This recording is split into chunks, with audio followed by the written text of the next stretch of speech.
안녕하세요. 오늘도 사연 살롱을 찾아주셔서 감사합니다. 2년 전 상처하고 친정 엄마와 살고 있는 30대 여성이에요. 엄마들이 흔히 하는 말 중에 하나가 내 인생을 책으로 엮으면 몇 트럭은 나온다는 소리죠. 그런데 살아보니 정말 그런 사연 하나 안 가진 엄마들이 없더라고요. 고작 44년 남짓 산 저도 인생 사연 몇 개는 가슴에 품고 사니 말이에요. 저희 집의 경우는 아빠 때문에 엄마가 가슴에 한을 품고 사셨어요. 저희 친정 아빠는 마치 빚쟁이처럼 엄마 인생에 빨대를 꽂고 사셨거든요. 가혹하리 많지 불행한 삶을 살아온 엄마를 생각하면 눈물이 날 정도예요. 하지만 얼마 전에 있었던 사건으로 조금은 위안을 삼을 수 있게 되었어요. 선한 끝은 있어도 악한 끝은 없다고 모든 게 순리대로 각자의 방향으로 잘 흘러갔거든요. 이제라도 모든 게 제자리를 찾게 돼서 얼마나 다행인지 몰라요. 우리 집은 평범한 집들과는 달리 복잡한 가족관계를 구성하고 있어요. 아빠, 엄마와 저, 그리고 남동생과 남동생의 엄마로 이루어져 있거든요.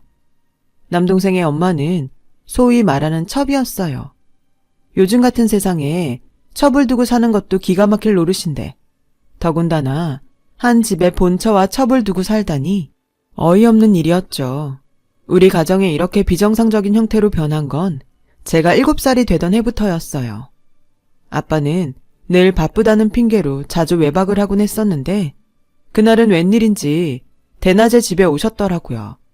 옆에 젊은 여자를 동반한 채 말이죠. 여자는 가슴팍에 이불에 싼 갓난 아기를 안고 있었어요. 그 모습을 본 엄마는 손에 들고 있던 걸레를 떨어뜨렸고 그대로 주저앉아 넋이 나간 사람처럼 멍해졌죠.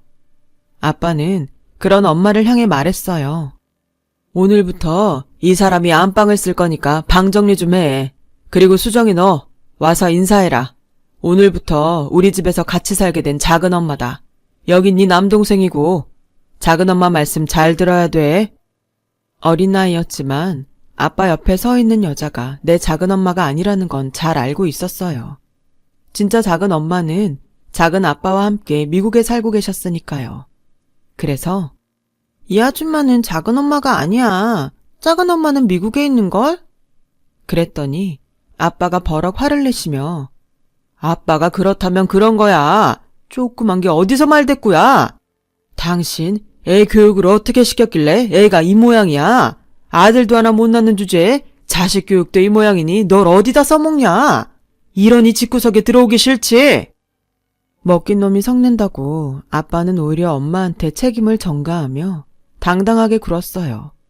아빠의 첩은 호랑이 등에 탄 여우처럼 아빠의 권세를 빌어 안방을 차지하고는 안주인 노릇을 해댔죠.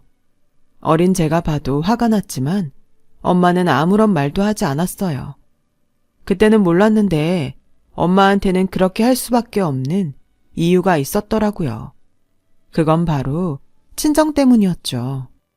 외할아버지는 아빠 회사에서 일감을 받아 공장을 운영하는 하청업체를 하고 계셨는데 당장 아빠 회사와 거래가 끊기면 온 식구가 길바닥에 나앉을 상황이었어요. 애초에 엄마가 아빠랑 결혼한 것도 아빠가 외할아버지 회사를 도와주기로 하고 강제로 한 거였죠. 외할아버지는 나이 많고 바람둥이로 유명했던 아빠한테 딸을 내주는 대신 남은 가족들을 건사하게 된 거예요. 일종의 갑과 을 관계였던 사위와 장인의 관계는 그 사이에 끼어있던 엄마의 결혼 생활에 지대한 영향을 끼칠 수밖에 없었어요. 그나마 그동안은 친할아버지가 나서서 아빠의 비행을 통제해 주시곤 했는데 갑자기 쓰러지신 이후로는 전처럼 큰 힘을 쓰지 못하셨어요. 회사 일에서도 물러나신 채 병상을 지키고 계셨으니까요. 마침 그 틈을 타서 친할머니와 아빠가 못된 짓을 벌였던 거예요. 네가 우리 집에 시집와서 한 게 뭐 있니? 아들나 대리리끼를 했냐? 네 남편 사업에 도움이 되기랬냐? 아들을 못 낳으면 네가 알아서 후처자리라도 알아봤어야지. 어떻게 네 자리 보전할 생각만 하고 살아? 후사를 못 잇는 여자는 그날로 소박을 맞아도 마땅하다만 그래도 그간에 정이 있으니 내치지는 않으마. 대신 귀한 손주를 낳아온 작은 애한테 평생 감사하고 살도록 해라. 혹여라도 조강지처 노릇한답시고 작은 애 가슴에 못질했다간 그날로 우리 집에서 내칠 줄 알아. 친할머니는 아빠의 외도를 대를 잇기 위한 수단으로 포장하며 오히려 엄마한테 첩을 모시고 살라고 했어요. 그날 이후 엄마는 제 방에서 함께 지내게 되었어요. 거기다 애만 낳고는 나몰라라 하는 첩을 대신해 그 여자의 아들까지 방으로 데려와 키워야 했죠. 저 같으면 첩 때문에라도 그 아이를 미워했을 법도 한데 엄마는 그러지 않았어요. 오히려 자신이 낳은 애처럼 정성을 다해 보살펴 주었어요. 제가 아기를 꼬집거나 쥐어받기라도 하면 누나가 돼선 동생한테 무슨 짓이냐며 소리치시곤 했죠. 그런 엄마의 행동 때문에 서운하기도 했지만 함께한 시간이 길어질수록 저도 그 아기를 동생으로 받아들이게 되었어요. 아기는 죄가 없으니까요. 엄마의 사랑은 받고 자라서 그런지 남동생은 저희 엄마를 제 친엄마처럼 생각하는 것 같았어요. 오히려 자기를 낳아준 친모를 향해선 거부감을 나타낼 정도였죠. 그렇다 보니 첩은 자기 아들한테 정을 붙이지 못했어요. 멀쩡히 있다가도 제 엄마가 안아주면 자지러지게 울곤 했으니까요. 반면에 저희 엄마가 가서 안아주면 그제야 울음을 그치곤 했죠. 그럴 때마다 첩은 저희 엄마가 자기 아들을 뺏으려 든다며 분통을 터뜨렸지만 그렇다고 자기 아들을 돌볼 생각도 하지 않았어요. 엄마 노릇은 뒷전이고 자기 몸을 치장하고 쇼핑을 하거나 툭하면 집에 사람들을 불러 화투판을 벌이기 일쑤였어요. 정말 최악이었죠. 남동생이 초등학교에 들어가고 처음 있었던 학부모 상담도 그놈의 화투를 치느라 깜박한 여자니 말 다 했죠 뭐. 그런 첩을 대신해 엄마는 새벽부터 일어나 남동생 도시락을 싸고 학부모들을 통해 학원 정보를 얻어가며 남동생 사교육에도 신경을 쓰셨어요. 혹여 밖에서 사람들한테 손가락질을 받을까봐 예절 교육도 철저히 하셨고요. 저한테 했던 것보다 더하면 더했지 절대 덜하지 않으셨어요. 그런 엄마 덕분에 남동생은 어디 가나 똑똑하고 예의 바르다는 소리를 듣고 살았어요. 게다가 어찌나 애교가 많은지 학원 수업을 마치고 올 때면 아이스크림이나 붕어빵을 사다가 몰래 엄마한테 드리곤 했을 정도였죠. 하지만 이런 엄마의 노력에 따른 공은 첩이 가로채곤 했어요. 남동생이 성적을 잘 받아오거나 교회 대회에서 상을 받아오면 실상을 모르는 친할머니와 아빠가 모든 공을 첩에게 돌리며 두둑한 포상금을 주거나 명품 백을 사주곤 했거든요. 재주는 곰이 부리고 돈은 왕서방이 챙기는 격이었죠. 그래서 저는 더 열심히 공부해야 했어요. 명문대에 합격해서 엄마 길을 세워줄 생각으로요. 그래서 죽어라 노력한 끝에 Y대에 입학할 수 있었고 드디어 아들 낳은 유세를 떨던 첩의 코를 납작하게 눌러줄 수 있었죠. 제가 명문대에 들어가자 친할아버지가 엄마 앞으로 상가를 하나 주셨거든요. 오래된 상가 건물에 들어있는 가게지만 위치가 좋아서 공실이 될 염려가 없는 곳이었어요. 그곳에서 들어오는 수입으로 충분히 노후 대책을 세울 수 있을 정도였죠. 그러자 첩은 아빠를 닥달해 자기도 상가를 달라고 졸라댔어요. 하지만 모든 부동산이 할아버지 소유라서 아빠도 어쩌지는 못했어요. 그러다 제가 대학교 3학년이 되던 해 할아버지께서 세상을 떠나시면서 상황이 급변하기 시작했어요. 할아버지 소유의 회사와 부동산 대부분을 아빠가 상속받았거든요. 작은 아빠는 미국에 살고 있는 데다 회사 경영에는 관심이 없어서 자기 몫의 부동산 외에는 욕심을 내지 않았어요. 그래서 유산 집행도 쉬웠죠. 아빠 손에 엄청난 재산이 들어오자 첩은 본격적으로 돈이며 상가, 부동산 등을 자기 명의로 바꿔달라 요구하기 시작했어요. 난 당신 호적에도 못 들어가는데 혹시 당신이 갑자기 떠나면 그땐 낙동강 오리알 되는 거 아니에요. 그러니까 그 전에 내 앞으로 뭐라도 해달란 말이에요. 명색이 이 집 장손을 낳은 여잔데 그거 못 해줘요? 결국 아빠는 첩의 요구에 따라 상가와 땅의 일부는 명의 이전해 주었어요. 하지만 노력 없이 얻은 첩의 재산은 밑빠진 독에 물을 붓는 것처럼 술술 빠져나가고 말았죠.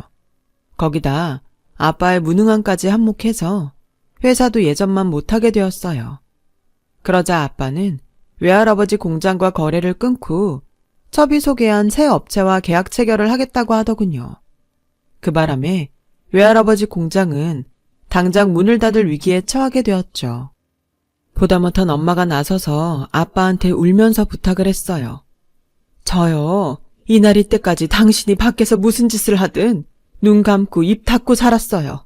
심지어 안방에 첩을 들이는 것도 참았다고요. 내가 왜 그랬겠어요?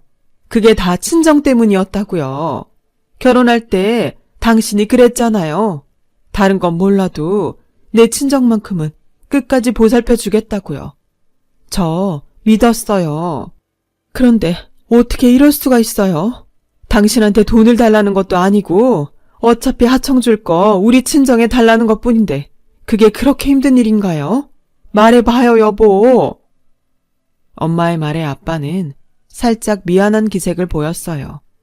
그러자 그 틈을 타 첩이 끼어들지 뭐예요. 이미 새 업체로부터 뒷돈을 받고 일을 진행했던 터라 자기도 순순히 물러설 수는 없었던 거였죠. 어머머, 듣자 하니 말이 좀 그러네요. 요즘 회사 사정이 어떤지 몰라서 그런 소리래요. 형님 친정 때문에 우리 회사가 입을 손해는 생각 안 하냐고요. 그동안 봐줄 만큼 봐줬으면 이제는 스스로 자립할 생각을 해야지. 언제까지 내 남편 회사에 기대 살 생각이냐고요. 자기들이 무능한 걸 탓해야지. 지금껏 손해봐가며 도와준 은인한테 웬 꼬장이래요? 안 그래요, 여보? 그래, 자네가 말 잘했네. 그 회사를 기울게 만든 사람이 누구지? 회사 돈 빼다가 부동산 투기로 날리고 오랫동안 회사를 위해 헌신한 직원들 내보내고 친인척들 끌어다 넣은 사람이 대체 누구냐고. 자네 아닌가? 내 친정 때문에 회사에 손해가 났다고? 말도 안 되는 소리 하지 마. 혹여라도 딸한테 피해갈까봐 지금껏 이 회사 눈치 봐가며 단가 한번 못 올리고 거래했어. 뚫린 입이라고 함부로 짓거리지 마. 그리고 이 사람이 어떻게 네 남편이야? 넌 그저 내연녀일 뿐이라고. 자네 위치 좀 제대로 알고 처시네. 뭐? 척? 아, 여보, 이 여자 말하는 것 좀 봐요. 누구 때문에 대 끊길 뻔한 거 내가 아들 낳아 대 이어줬더니 나한테 하는 짓거리 좀 보라고요. 아, 내 팔자야. 내가 이 꼴 보자고 꽃 같은 청춘에 애까지 낳고 이 집에 들어왔나? 아, 억울해. 여우 같은 첩이 아빠 품에 달려들어 울고불고 짜는 바람에 결국 아빠는 첩의 손을 들어주고 말았어요. 그 바람에 외할아버지의 공장은 문을 닫고 말았고요. 언젠가 엄마가 그러더군요. 그때 더는 못 살겠다 싶어 이혼할까 생각했었다고요. 그런데 생각해보니 이날 이때까지 참고 살았는데 누구 좋으라고 지금 이혼해주냐 싶더라나요. 인생은 빨리 가는 놈이 이기는 게 아니라 끝까지 버티는 놈이 이기는 거라면서요. 그래서 이혼을 하더라도 좀 더 참았다가 제대로 한 방 먹이고 이 집을 나가자 결심했대요. 아무튼 엄마는 그날을 계기로 가슴에 복수의 칼을 갈기 시작했어요. 이듬해 졸업을 앞둔 저는 강단에 서고 싶은 욕심에 취업 대신 대학원 진학을 준비하고 있었어요. 그런데 아빠가 그걸 어떻게 알았는지 하루는 저를 불러 대뜸 취직을 하라고 하지 뭐예요. 대학까지 나왔으면 됐지 여자가 뭐하러 대학원 공부까지 하냐면서요. 딱 들어봐도 중간에서 첩이 이간질을 시킨 것 같았어요. 이유는 하나였죠. 혹여 나중에 제가 아빠 회사를 물려받게 될까봐 미리 싹을 잘라버리려는 거였어요. 사실 그동안 공부도 잘하고 부모 말 잘 듣던 남동생이 무슨 신경의 변화가 생겼는지 공부도 않고 싸움질만 하고 다녀서 퇴학 위기에 놓여 있었거든요. 그래서 이참에 미국으로 도피 유학을 시키려던 참이었죠. 그 와중에 제가 대학원에 진학한다니 똥줄이 탔던 모양이에요. 그래서 필사적으로 제 대학원 진학을 막으려던 거였죠. 아빠, 그게 무슨 말씀이세요? 지금 나보고 내 꿈도 포기하고 돈을 벌라는 거예요? 왜요? 저 여자가 뭐라 그래요? 저 대학원 보내지 말라고?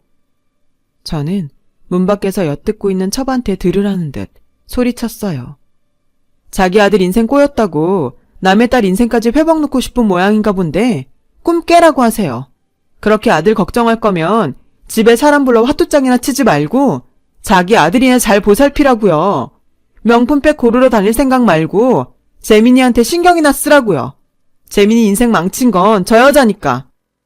그러자 밖에서 훔쳐듣고 있던 여자가 득달같이 달려와서는 소리쳤어요. 뭐? 저 여자? 이 싸가지 없는 기집애가 어디서 막말이야. 네 눈에는 위아래도 안 보여? 그리고 내가 왜 우리 재민이 인생을 망쳐? 금쪽 같은 내 새끼를 내가 왜? 그깟 명문대 좀 다닌다고 유세 떠는 모양인데 그래 봐야 넌 시집가면 출가 외인이야. 이 집안 장소는 우리 재민이라고. 내가 네 속셈 모를 줄 알아? 우리 재민이 밀어내고 네 아빠 회사 가지려는 속셈 아니냐고. 그래서 경영학과 진학한 거잖아. 근데 어림없어. 내 눈에 흙이 들어가기 전엔 절대로 회사 너한테 안 뺏겨. 내 아들 재민이 줄 거라고. 아주 발악을 하며 발톱을 세웠어요. 오히려 그 모습이 처량할 정도였죠. 결국 아빠는 대학원 진학은 막지 않겠으나 학비는 대줄 수 없다며 대학원에 가려거든 제 손으로 벌어서 다니라고 하셨어요. 대학원 학비가 만만치 않다는 걸 알고 돈줄을 끊으면 제가 나가 떨어질 거라고 생각했던 거죠. 말로는 내 힘으로 다니겠다 큰 소리치긴 했지만 내심 걱정이 되더라고요. 창피한 일이지만 그동안 제 손으로 돈을 벌어본 적이 없었거든요. 그래서 어쩌나 고민을 하고 있는데 엄마가 제 방으로 들어와 통장을 내미시더라고요. 제가 대학에 합격했을 때 할아버지께서 주신 상가에서 들어오는 월세를 모은 거였어요. 내 새끼 공부한다는데 말릴 부모가 어딨어? 이건 할아버지가 너 위해 주신 거니까 걱정 말고 공부에만 신경 써. 대학원도 가고 유학도 가. 한 번뿐인 인생인데 하고 싶은 건 다 해보고 죽어야 하지 않겠니? 이 돈으로 부족하면 엄마가 식당에 나가서라도 벌어줄 테니까. 그렇게 저는 엄마가 주신 돈으로 대학원에 진학할 수 있었어요. 석사를 딴 뒤에는 그간 틈틈이 아르바이트를 해서 모은 돈으로 영국 유학을 떠나게 되었어요. 그리고 그곳에서 한국 유학생을 만나 사귀게 되었고 2년 뒤 결혼을 하게 되었죠. 유학생 신분이라 식은 미룬 채 혼인신고만 하고 살았어요. 학위를 따고 한국에 돌아가면 그때 멋진 결혼식을 올리려고요. 그렇게 4년간의 유학 생활을 마치고 한국으로 돌아온 우리 부부는 양가 부모님 도움 없이 조그마한 원룸에서 신혼생활을 시작했어요.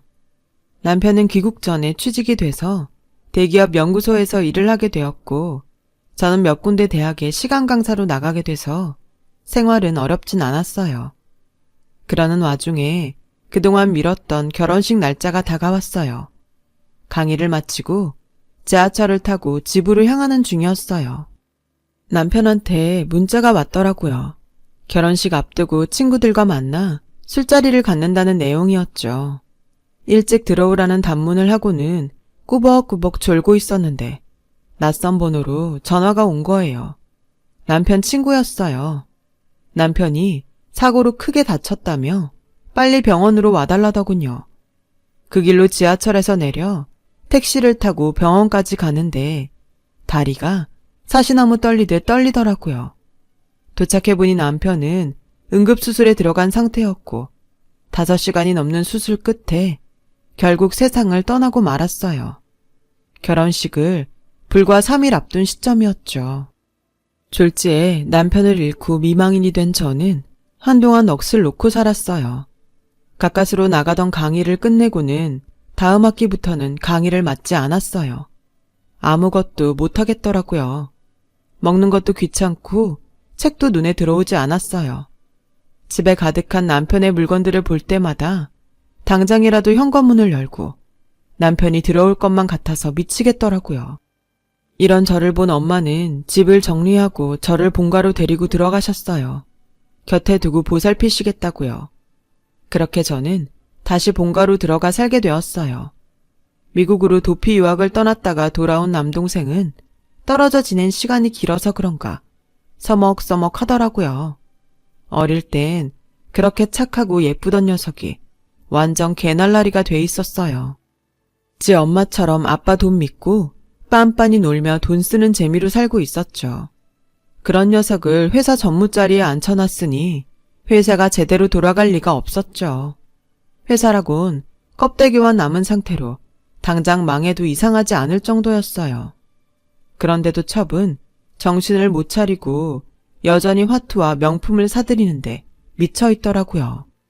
그 안에서 엄마 혼자 힘겹게 살림을 끌어오셨더라고요.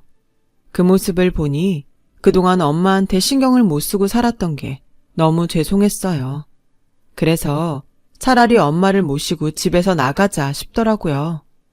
남편이 떠나고 받은 사망보험금과 가해자 측으로부터 받은 합의금 등을 합하면 20평대 아파트 정도는 살 수 있겠더라고요.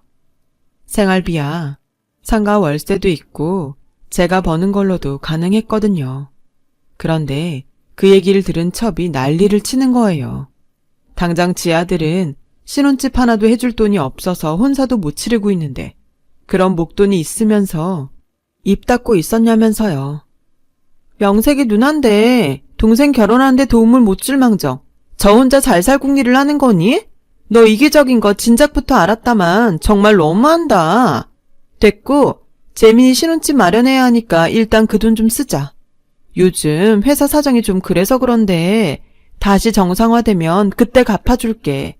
너야 이 집에서 살아도 되잖아? 아빠도 그러는 게 좋겠다며 일단 남동생 신혼집부터 마련하자고 했어요. 그러자 주방에서 그 소리를 듣고 있던 엄마가 국자를 들고 달려나왔어요. 이게 무슨 개풀 뜯어먹는 소리야? 내 사위 목숨값을 왜 네 아들 신혼집 장만했어? 어림없는 소리 마. 그렇게 돈이 궁하면 자네 명품백 팔아서 집 구해주게. 내 사위 보험금은 꿈도 꾸지 말라고.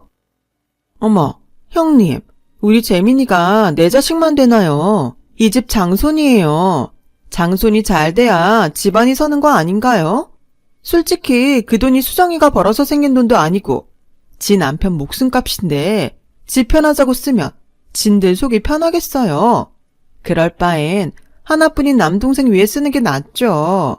그리고 누가 꽁으로 달래요? 갚아준다잖아요. 그깟 돈 몇 억 갖고 더럽게 생색이네. 어머님이 살아계셨으면 저랑 똑같은 소리 하셨을 거예요.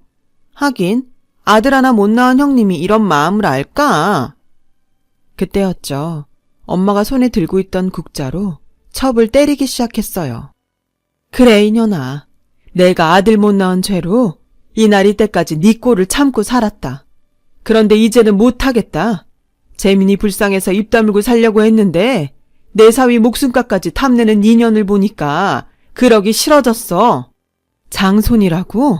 재민이가 이 집안 장손이라고? 웃기고 자빠졌네. 애비씨도 다른 애가 어떻게 이 집안 장손이 되냐.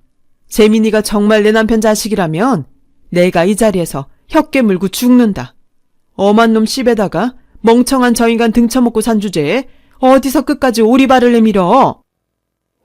뭐요? 아니 누가 그래요? 우리 재민이가 저 사람이 아니라고 누가 그러더냐고요. 내가 아주 입을 찢어버릴라니까 누군지 대요. 재민이가 그러더라. 자기는 아빠 아들 아니라고. 그 착하던 애가 왜 갑자기 망나니가 됐는지 알아? 혈액형 보고 알았다더라. 지 엄마는 O형이고 아빠는 B형인데 어떻게 자신이 A형이 나오냐고 울면서 그러더라. 그래, 유전자 검사를 해봤더니 재민이 말대로 저 사람 애가 아니더라고. 못 믿겠으면 내가 증거를 보여주지. 엄마는 방에서 서류 보따리를 들고 나왔어요. 그중 하나를 꺼내 첩 앞에 던져주었어요. 첩이 짚기도 전에 아빠가 달려들어 서류를 펼쳐보았죠. 그리곤 얼굴이 싸늘하게 굳었어요. 부자재간이 아니라고 나왔거든요. 그러자 첩은 궁주에 몰린 쥐처럼 손톱을 세워가며 발악을 했어요. 검사가 잘못된 거예요. 이럴 리가 없다고요. 여보, 내 말 좀 믿어줘요. 나 당신밖에 없는 거 알잖아요. 이날 이때까지 나 당신만 보고 살았어요. 한눈 판 적 단 한 번도 없었다고요. 그러니까 제발 저 좀 용서해주면 안 돼요? 누구신지가 뭐가 중요해요. 이날 이때까지 당신 손으로 키운 아들인데. 그러니까 여보, 제발. 첩은 바닥에 납작 엎드려선 손이 발이 되게 빌었어요. 하지만 그런다고 아빠의 분노가 사그라들지는 않았어요. 아빠는 골프채를 들고 와서는 세간을 부수며 소리를 질러댔어요. 결국 그날 첩은 맨발로 집에서 쫓겨났고 재민이도 집과 회사에서 쫓겨나고 말았어요. 그제야 아빠는 엄마 앞에 고개를 숙이곤 사죄를 했지만 이미 버스 떠난 뒤였죠. 엄마는 아빠한테 이혼을 요구했고 유책 사유자가 아빠인 만큼 그에 상응하는 위자료와 재산 분할까지 요구했어요. 그리고 첩에게도 상간녀 위자료를 청구했고요. 아직 재판 결과가 나오지는 않았지만 이변 없이 잘 끝날 것 같아요. 그리고 얼마 전 엄마와 저는 예정대로 아파트로 이사를 했어요. 남편한테 배신당하고 살아온 엄마와 사랑하는 사람과 이른 이별을 한 딸이 한 집에 살고 있다고 하면 그 집 모녀 인생이 참 박복하다고 하시겠지만 꼭 그렇지만은 않아요. 저에겐 남편과의 추억이 있고 저희 엄마한테는 새로운 황혼의 나날들이 기다리고 있으니까요. 남편이 만들어준 보금자리에서 엄마와 함께 제2의 인생을 시작해 보렵니다. 많은 응원 부탁드려요. 지금까지 제 긴 사연을 들어주셔서 감사드려요. 항상 가정에 복이 가득하시고 건강하시길 바랍니다. 여러분, 사연 댓글에 응원과 현명한 조언 부탁드려요. 좋아요와 구독은 저에게 큰 힘이 됩니다. 오늘도 좋은 일 가득하세요.